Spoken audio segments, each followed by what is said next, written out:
તો સુરતનું નામ પડે એટલે ખાણીપીણીના શોખીનોના ચહેરા પર એક અલગ જ તેજ જોવા મળતો હોય છે અને એક અલગ પ્રકારની ચમક આવી જતી હોય છે અને તેમાંય પોંકનું નામ પડે એટલે સ્વાદના રસિયાઓ સુરતની તો વટ પકડે। બટાટા વડા, મેથીના ગોટા અને અલગ અલગ પ્રકારના ભજીયા તમે બહુ ખાધા હશે, પણ શું તમે ક્યારે પોંકના વડા ખાધા છે? તમારો જવાબ જો ના હોય તો આખો અહેવાલ જોવાનું ચૂકશો નહીં। સુરતની શિયાળુ મિજમાની એટલે ગરમા ગરમ લીલો પોંક। સુરતીઓ માટે પોંક એ માત્ર ખોરાક નથી, પણ એક ઉત્સવ છે। જ્યારે જુવારનો પાક કૂણો હોય ત્યારે તેને ડુંડા સાથે કાપી લેવામાં આવે છે। આ ડુંડાને ગરમ રાખેલી રેતીમાં શેકવામાં આવે છે અને ત્યારબાદ તેને ઝાપટીને તેમાંથી કૂણા નરમ દાણા કાઢવામાં આવે છે, જેને પોંક કહેવાય। વાવેતર આપણે ઓગસ્ટ મહિનામાં ચાલુ કરવી પડે છે। આ ઠંડીનો પાક છે એટલે ઠંડીમાં જ આવે। 4 મહિના પહેલા એનો પાક તૈયાર કરવો પડશે, ત્યારે આ પાક અત્યારે આવે છે। વેચાણમાં અત્યારે તો 600 રૂપિયાનો ભાવ છે અમારે ત્યાં। ઠંડીના કારણે અત્યારે નરમ પોચો લીલો પોંક આવે છે। આ ગાવાથી ઘણા ફાયદા સાહેબ, અને આમાં કોઈ તકલીફ જ નહીં, બધા વિટામિન બધું આમાં જ આવી જાય છે। 6 મહિનાની મહેનત હોય છે આમાં।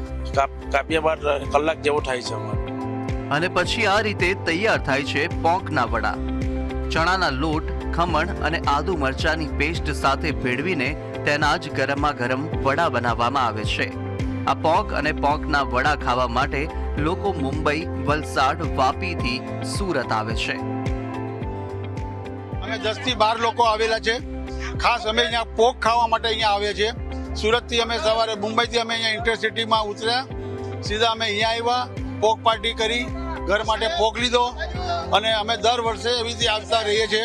અને મોટી વાત એ છે કે અમારી સાથે ઉંમરલાયક વ્યક્તિઓ પણ આવ્યા છે, જે 70-75 વર્ષના છે।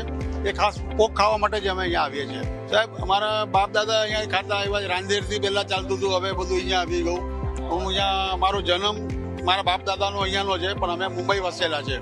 પણ અમારી આખી કોમ સુરત, વેસા, ઓસવાલ, જૈન, અમે બધા અહીંયા પોંક માટે દર શિયાળામાં આવીએ। પોંકની મજા લીલી સેવ, લસણની સેવ અને મરીની સેવ વગર અધૂરી છે।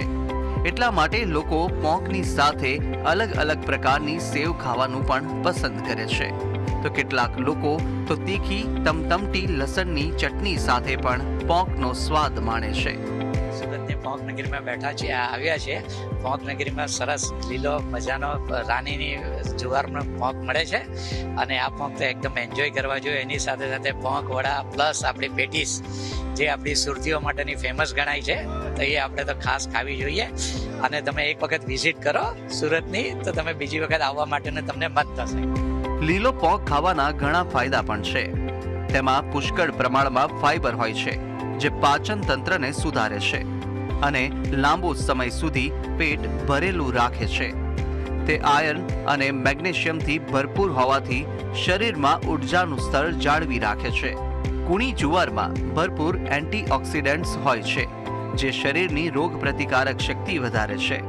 ઉપરાંત તેમાં ઓછી કેલરી અને વધુ પ્રોટીન હોવાને કારણે તે વજન ઉતારવા માંગતા લોકો માટે હેલ્ધી સ્નેક છે।